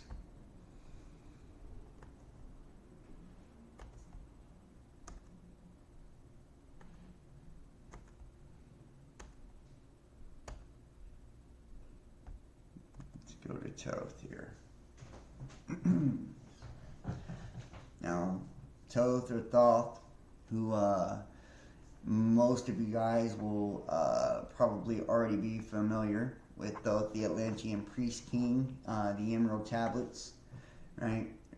Once again, this is another god or a deity. As you see, he's got the bird head, right? Thoth was a god of knowledge, the moon, right? Remember we talked about the Kingu and shit with the Anunnaki tales. Measurement, wisdom, the alphabet, records, thought, intelligence, meditation, the mind, logic, reason, reading, hieroglyphics, magic, secrets, scribes, and writing. He also went by other names in the myth of the ancient civilizations. He pretty much plays a major god in all of them. Same soul, different identities. Thoth, or Jehuti, was one of the deities of the Egyptian pantheon. In art, he was often depicted as a man with the head of an ibis or a baboon, animals sacred to him. His feminine counterpart was Sishat, and his wife was Maat. Thoth's chief temple was located in the city of Khnum, and later called Hermopolis Magna during the Greco-Roman era, and references to him through the Greeks' interpretation that he was the same as their god Hermes. And Shamunim, the Coptic rendering, was partially destroyed in 1826. In that city, he led the Ogdod pantheon of 8 principal deities. And remember that the 8 was like 7 days of the week, plus on the 8th is like basically like the golden age of humanity, or like a mastery over the first 7 chakras or whatever. He also had numerous shrines within the cities of Abydos, Hesert, Urit, Perab, Raki, Tuar, Set, Hot, and these are all also look like astrological names as well. Just saying, but Set, Hot, Seket, Talsmus, Anshta, Mute, Ba, Amen, Heriab, and Takins. Thoth played many vital and prominent roles in Egyptian mythology, such as maintaining the universe and being one of 2 deities, the other being Maat, who stood on either side of Ra's boat. And remember, we said it's the waters, so it's like spaceships, right? It would be on boats and ships. In the later history of ancient Egypt, Thoth became heavily associated with the arbitration of scholarly disputes, the art of magic, a system of writing, the development of science, and the judgment of the dead. Thoth played a crucial role in the design and orientation of many famous pyramids, temples, and ziggurats. The first races can be authenticated in the pyramid text, where a union with Ibis Thoth takes place in the marshy area of the delta. The pyramid text were a collection of Egyptian mortuary prayers, hymns, and spells intended to protect a dead king or queen and ensure life and sustenance in the hereafter. The texts inscribed on the walls of the inner chambers of the pyramids are found as Saqqara in several 5th and 6th dynasty pyramids, in which that of Unas, the last king of the 5th dynasty and the earliest known. The texts constitute the oldest surviving body of Egyptian religious and funerary writings available to modern scholars. And I wonder if, when these kings and stuff, were these like some of the original beings that were like made, with half animal and shit like that, and the reason that they had to have all of these spells and shit like that, like spoken over them. Excuse me. And the reason they had to be guided through the underworld is because they were like almost cursed by being like half man, half animal, right? Like, so it's like maybe it's not even necessary for someone like you and I now, and that's where the whole concept of Christ came, where it's like, or the wiping out, or the deluge, getting rid of all those people that needed to have, that were these mixed breeds of, angel and animal and stuff, So I'm just throwing out a concept there. I do know now, excuse me, a lot of the pyramid shit we see on the pyramid walls, though, can also are different forms of initiation too, and spiritual. They carry all of those hieroglyphs are characters, right? They're characters, which each character is an energetic representation of something. So, to speak all of those, sound all of those out, to read all of those, write all of those out, put those in a specific order of a ritual, right, which is a routine, it brings about a certain pattern, so they could be trying to activate a certain pattern within themselves for not just when they die, but in their life. And I do believe that's what a lot of that was for those who were being initiated into the mysteries. Why we still had all of this knowledge when we first came down here, before everything kind of got deluged and all of that. Excuse me. When we still had all that heavenly knowledge, we probably wrote it all down, to try to reactivate it within ourselves. And it's become like what you see now is like only the elites and mystery schools and shit like that. But at one time, it was like common knowledge. Everybody had it, and it was never intended to be something to where just a few people could get a hold of, if that makes sense. Like, it was never meant to be anything like that at all.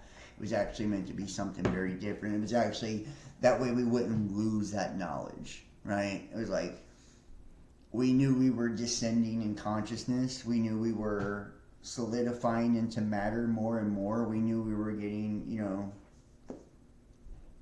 we were becoming more solid in our reality.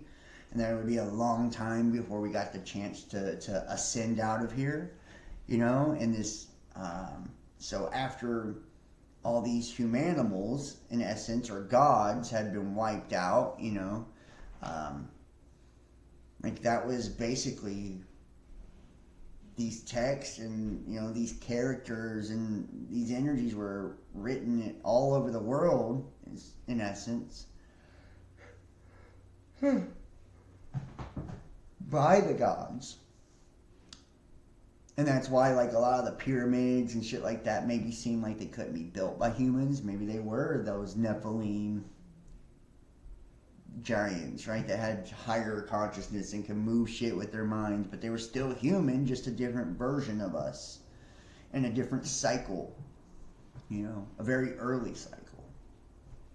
And I'm just throwing some shit out there. I mean, because obviously I don't know which one is which, like exactly how it is, or, but I'm just, I'm trying to, really put out different thoughts to this, because I truly believe, like, we definitely have misconceptions, of all of this, in our creation. We all look at it as like, we were enslaved by this and that ancient alien race and all that. I don't think that was the case.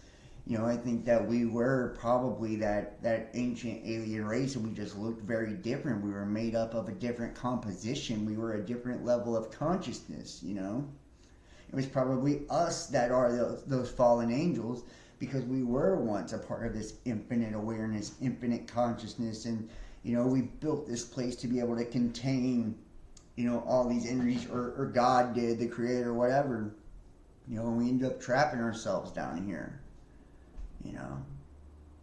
and it's been this mission ever since. And that's why we have no recollection of, like, the different cycles and shit, because these were different versions of us. Like, we're not the same being as what existed in these other cycles. And not because it's all aliens, no, because it's like literally the creator modifying us to try to get us to a place to where we can elevate, back to him. So just kind of throwing some shit out there. And if you look too,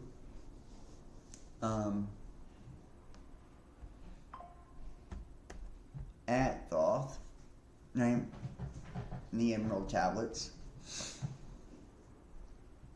I, Thoth, the Atlantean, master of mysteries, keeper of records, mighty king, magician, living from generation to generation, being about to pass into the halls of Amenti, set down for the guidance of those that are to come after.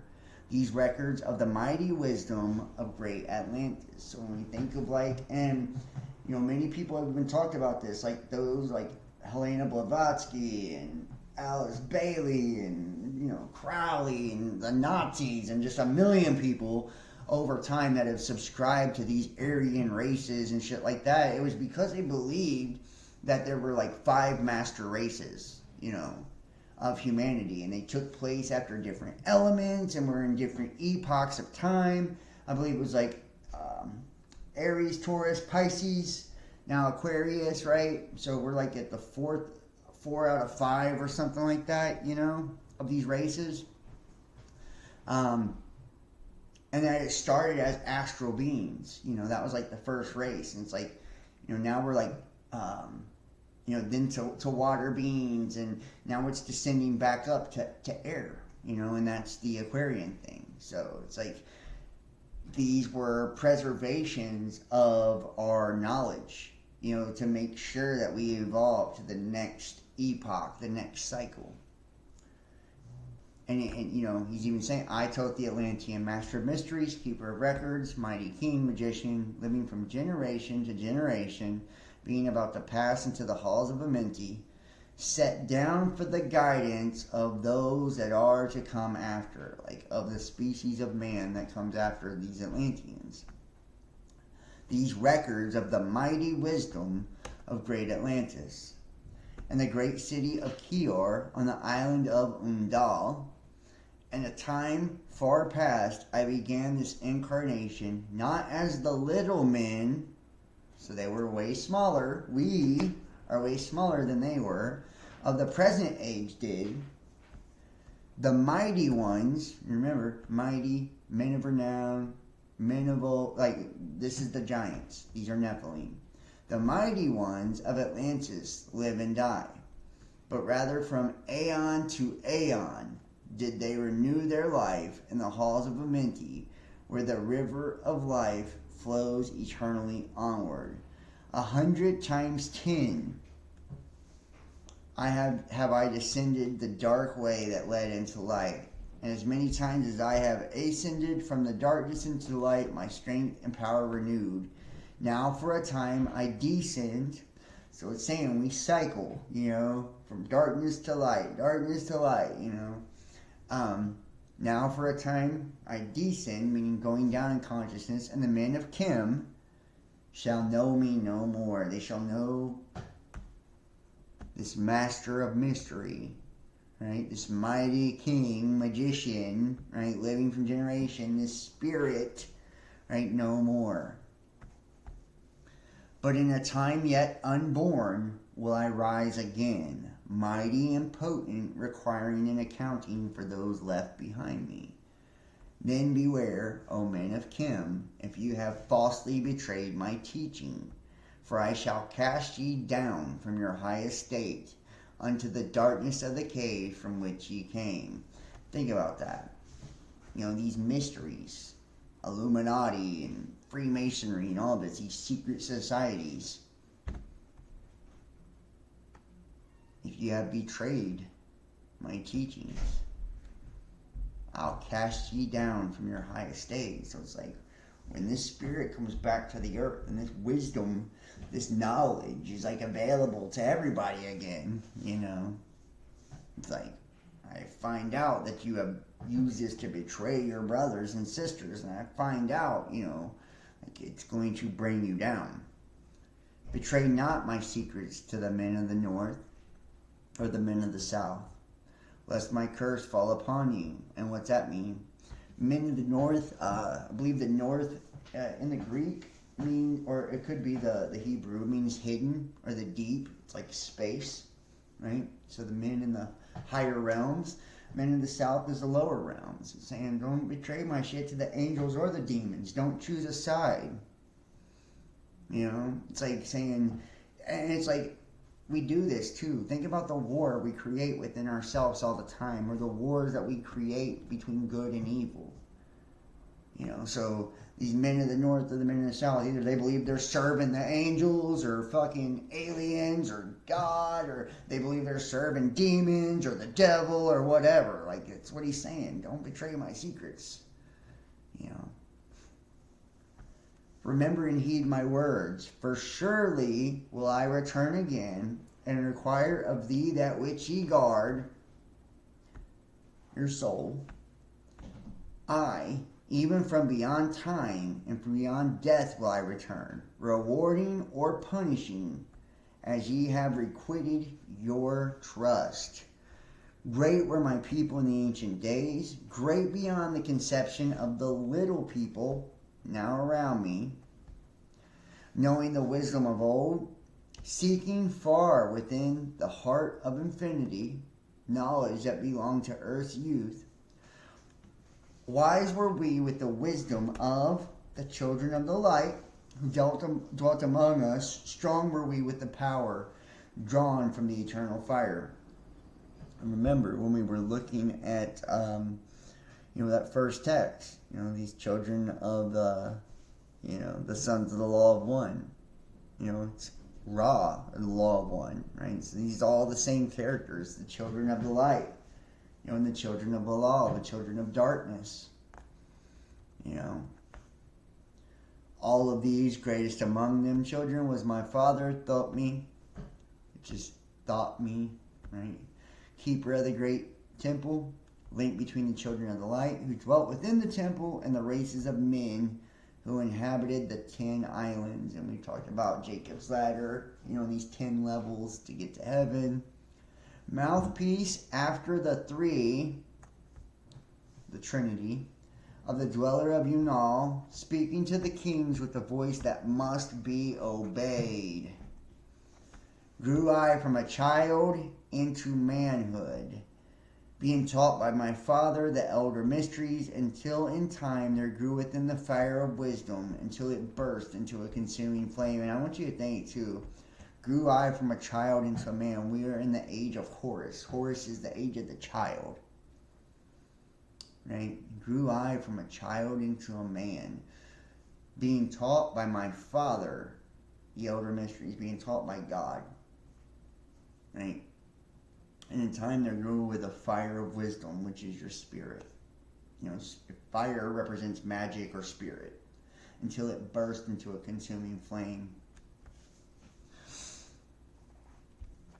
Naught I desired, I but the attainment of wisdom, until on a great day the command came from the dweller of the temple that I be brought before him. Few there were among the children of men who had looked upon that mighty face and lived. For not as the sons of men are the children of light when they are not incarnate in a physical body. Now think about that. For not as the sons of men are the children of light when they're not incarnate in a physical body. Your spiritual self, man. It's not the same. He's saying it's not the same. We're not the same being. We forgot who we truly are when we're down here in the physical world, just like that book said at the very beginning. Chosen was I from the son of men, taught by the dweller so that his purposes might be fulfilled, purposes yet unborn in the womb of time. Long ages I dwelt in the temple, learning ever and yet ever more wisdom, until I too approached the light emitted from the great fire. Taught by me the path to Amenti, the underworld, where the great king sits upon his throne of night. Deep I bowed in homage before the lords of life and the lords of death, receiving as my gift the key of life. So just trying to show you some of the similarities of this, and isn't it interesting, Thoth or thought, and it's thought that gives creation to our reality, and we hear these tales of the Atlanteans and all this. We're learning that these are all different aspects and parts of ourself, and that it's also referring to us in cycles of old and how we were. It's trying to get us to recognize ourselves, and also telling us of cycles now, that we live in now or that are yet to come. This is honestly, it's really wild to see how repressed we've really become, that we can read something like this and literally believe that it's about a deity or a God that's outside of ourselves, not even recognizing that it's actually all about you. That is trying to trigger within you, that knowing of who you are. How sad is that really when you think about it at the end of the day? It's pretty fucked up. To think damn, none of this is even,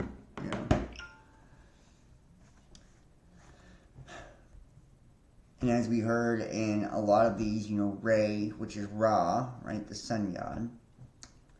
And since we just talked about Horus, let me show you a little Horus thing right here. This is from the Egyptian Book of the Dead. Rise up, Horus, son of Isis, and restore thy father Osiris. Ha, Osiris, I am come to thee. I am Horus, and I restore thee unto life upon this day, with the funeral offerings and all good things for Osiris. Rise up then, Osiris. I have stricken down for thee thine enemies. I have delivered thee from them.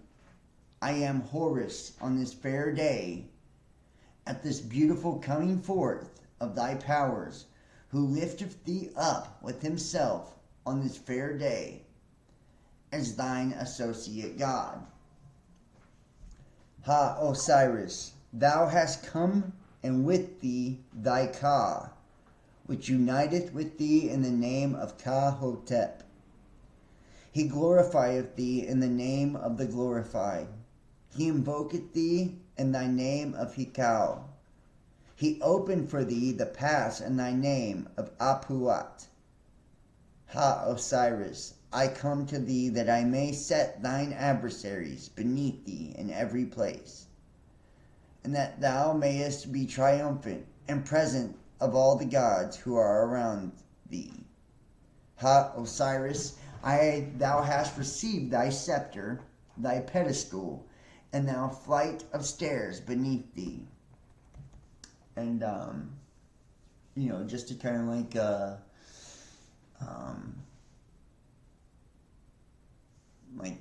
this flight of stairs, right? This is like Jacob's ladder. These are like dimensions, guys, beneath thee, Cyrus, the Lord of the dead. Regulate thou the festivals of the gods. And notice they always have like scepters or wands or staffs in their hand, which represents the magus, or the power over, it's a fire, which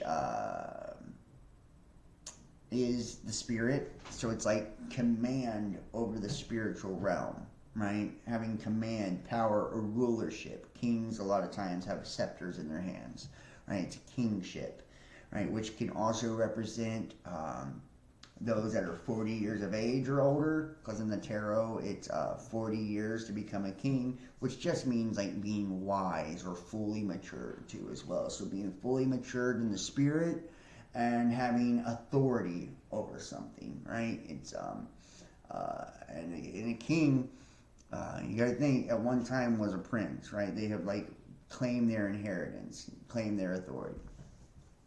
Ha, Osiris, thou hast received thy scepter, thy pedestal, and thy flight of stairs beneath thee. Regulate thou the festivals of the gods, and do thou regulate the oblations to those who reside in their mansions. Isn't that interesting too? In my Father's house are many mansions, right?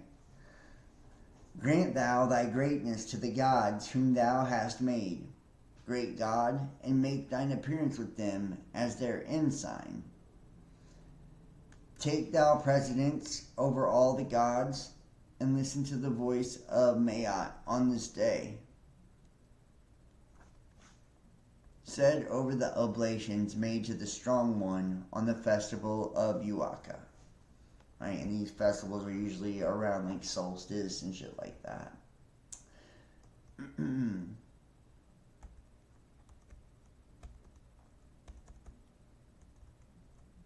you can see, King and Tharit. Osiris is also called at Philae, right? Philae brothers, right?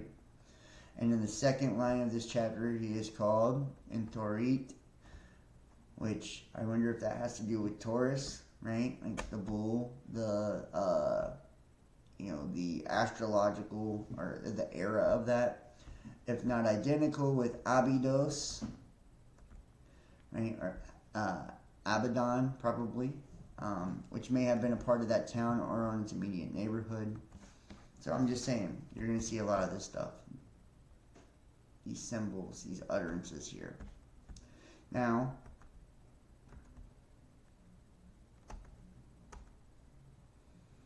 we're going to go to Ra. Ra, in one of his many forms, Ra has the head of a falcon and the sun disk of Wadjet resting on his head. See right there. Ra, pronounced as Ra or sometimes as Re, is an ancient Egyptian sun god. By the 5th dynasty, he became a major deity in ancient Egyptian religion, identified primarily with the midday sun, with other deities representing other positions of the sun. Ra changed Ra changed or pronounced greatly over time, and in one form or another. Much later, he was said to represent the sun at all times. The chief cult center of Ra was first based in Heliopolis, ancient in Nunu, meaning the city of the sun. And in later Egyptian dynasties, Ra was merged with the god Horus as Ra Horkadi or Horikti, and many variant spellings. That's why he looks like he's got the falcon head on there, right? So Horus and Ra together, right? The sun god, so the son of God, and then the sun, right? So you have Isis, Osiris, right? Father, mother, masculine, feminine, Horus, right? The sun, and then Ra, the sun, the light, and the sun, right? The son of God, Ra Horikti. With his worship reached a position of importance in the Egyptian pantheon, he was believed to command the sky, the earth, and the underworld. He was associated with the falcon, the symbol of other sun deities who protected the pharaohs in later myths. After the deities were paired with pharaohs, the children of Hathor was considered to be fathered by Ra. Although not the contemporary view, Ra was the one god of Egyptian monotheism, of which all other deities were aspects, manifestations, phases, or forms. Why is that? If he's the son of God, he's you. So all the deities were aspects, manifestations, phases, or forms. Why? Because they're all aspects, manifestations, phases, or forms of you, of your consciousness. It's one consciousness, right? You perceive it as separate in division and all of that because your limited perception of where you're at consciously now in your little sliver of reality. And that's because your thoughts, which create your beliefs, which create your reality, have been trained over time to believe such. But the truth is, like, it's not true at all. Everything you see is you, including me. Me and you are the same. We're just under the illusion of separation. In every deity, every god, every aspect, every part of nature, every part of space, every part of everything is also part of that too. And that's God. God being all of it. And there is awareness, there is consciousness in all of it. Whether it appears so to us or not, we just aren't always aware of said consciousness because it's either at a way lower or higher frequency than what we're at, so we're not able to perceive it. You might not think a tree is conscious, but it's conscious on a whole different level than you are, And we know that because plants communicate too through their roots, Their roots will literally are like underground systems for communication for amongst each other. They raise their, flowers and petals towards the light and lower them when it's raining and they will cut themselves off to allow water to flow to the dying plants and shit like that. And if you look at like the rings of a tree, it's like a fingerprint. It is a magnetic spiral, just like we have on ourselves. So it's like really, everything is made manifest through consciousness, meaning everything is conscious in essence. Even if it's not consciousness how we perceive it or understand it. Because you got to think we are the reflection, we're made in the image. We're the reflection of the Creator experiencing itself. So that's why we are that special being.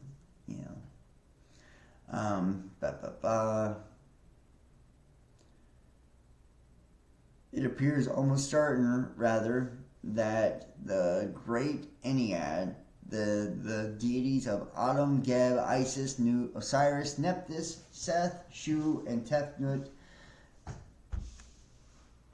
first appeared during the decline of Ra's cult in the 6th dynasty, and those are, obviously planets and shit like that, right? The 9. And at the introduction of the new Pesajit of the cult of Ra soon saw a great resurgence until the worship of Horus gained prominence.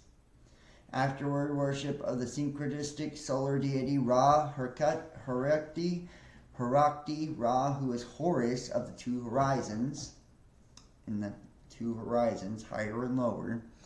During the Armana period of the 18th century, Ahkenatan introduced the worship of another solar deity, Aten.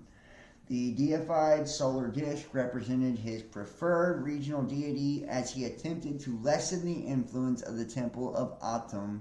He built the Wetjus Aten, elevating the sun disk temple in Anu. Blocks from this temple later were used to build walls of the medieval city of Cairo and are included in some of the city gates.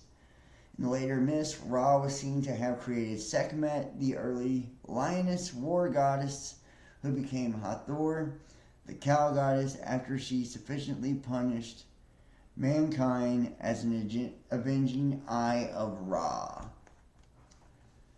This changes the themes of much earlier myths into aspects of his and is often said to be the father of both. The brother to the god of Osiris, after nearly all forms of life supposedly were created only by Ra, who called each of them into existence by speaking their secret names. And eventually humans were created from Ra's tears and sweat. Hence the Egyptians called themselves the cattle of Ra. The cattle of Ra. Isn't that interesting? You know, because cattle, livestock, you know, anything about like sheep and shepherds and shit as well. You know, Ra, this sun god, this, you know, spirit of the sun, you know, this light, you know, the spirit of God in essence. You know, they called themselves the cattle of Ra. It's like saying like you're the flock, you know, of God. You know, or the flock of the light, you know. I find that to be very, very interesting, actually.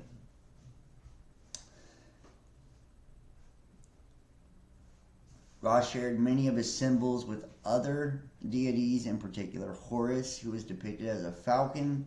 In artwork, Ra primarily is depicted as a man wearing a pharaoh's crown, sign of leadership of the deities. And the Wadjet sun disk above his head, often he has a falcon's head, as he does Horus in later myths about Ra, the sun portrayed differently according to the position of the sun in the sky. Okay, the Bennu bird, or the phoenix, is Ra's Ba, so you have the Ba and the Ka, right, and a symbol of fire and rebirth. The Wadjet sun disk, also known as a hieroglyphic Ankh, symbolizes the life given by the sun. The obelisk represents the rays of the sun and was worshipped as a home of a solar god. Pyramids aligned east to west. The falcon, the bull, a cobra, commonly seen wrapped around the sun disk, the form of the goddess Wadjet, who often depicted as an Egyptian cobra, and an animal thought to only be female, reproducing through parthenogenesis. Isn't that interesting? So the parthenogenesis is like from oneself. It's like insects and reptiles do it. Some traditions relate to the first Wadjet was created by the goddess Isis, who formed it from the dust and earth and spittle of Atum. The uraeus was the instrument with which Isis gained the throne of Egypt from her husband Osiris, and the sun, Ra, who was thought to see everything, together with Atum Ra, was believed to have fathered Shu and Tefnut, who in turn bore Geb and Nut. These in turn were the parents of Osiris and Set, who was also known as Seth, and Nephthys, all nine, made Heliopolitan Ennead. And Geb is like the earth and stuff. I do believe I'm going to stop this one here. We've been going 2 hours now. I'm trying to keep these at 2 hours long. This will be part 1 of this video, and we will do a part 2 for those who are interested. I need to stop doing them so late. I get tired of reading all this shit. But we will be doing Sunday. I will be doing the Ark of the Covenant for those who are interested. Anybody interested in the Ark of the Covenant, check me out Sunday. I don't think I'm going to have a public part of it Sunday, so it's probably just going to be the private stuff. You can join me over on Patreon, patreon.com, Best Damn Podcast Official. You can also donate and support. If you donate now, you get access all month long in February. And so it's paypal.me/thebestdampodcast, Cash App, Best Damn Podcast, and Facebook.com, John Keane, Best Damn Podcast. And just do it on Facebook Messenger. If we're not friends, friend request me, send me an instant message. And yeah, and you can also donate over on Patreon and get access all month long for February. There's going to be lots and lots of private shows during February, so I'm going to try to really crank it up a notch. I know I just kind of got started back up in 2024, but I'm definitely going to crank it up a notch. If you guys are interested in booking a tarot reading also, you're more than welcome to do that. Or if you've donated and supported, text 513-393-2396 or email therealbestdampodcast@gmail.com. And that will get you your links if you need that to the private shows. I'm going to start taking down some of the videos that I did. So the videos are only going to stay up for a few days now, and they're going to go unlisted, and that's going to be also, if you're a patron and all that, you'll be able to watch them always, but they're only going to stay public for a few days now. Probably, that's something else I'm going to start doing, just because it seems like I just get in trouble for it nonstop and get censored for it nonstop anyways.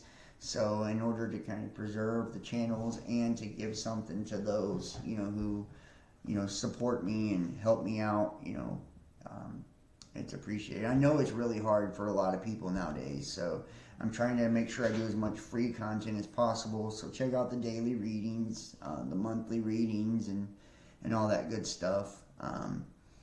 But this is how we keep the channel going. This is my livelihood. So definitely consider donating, supporting, helping me out. It's greatly appreciated, everybody who does.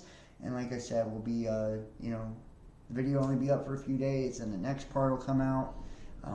But everybody that's part of the subscriptions and memberships and all that will still be able to watch it. And then on Sundays, it's going to be private only, like it has been. So, and Discord, I got the new Discord up. The link's in the description. It's free to join the Discord.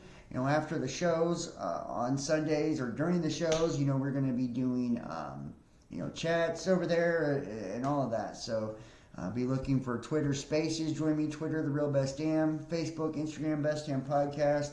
Follow me, TikTok, YouTube, all of it, man. I'm always dropping something. Seems like every day we got new videos of some sort. So that's not going to stop. I'm only going to crank it up more and more. So I want to say thank you to all of you guys for joining me. I love you so much, and I appreciate all of you for watching. Please share this to your groups, your pages. Hit the like, comment, let me know what you think. Check out our other videos while they're still up, and donate support to the channel. All right, guys, I love you so much. I'll see you next time. Peace.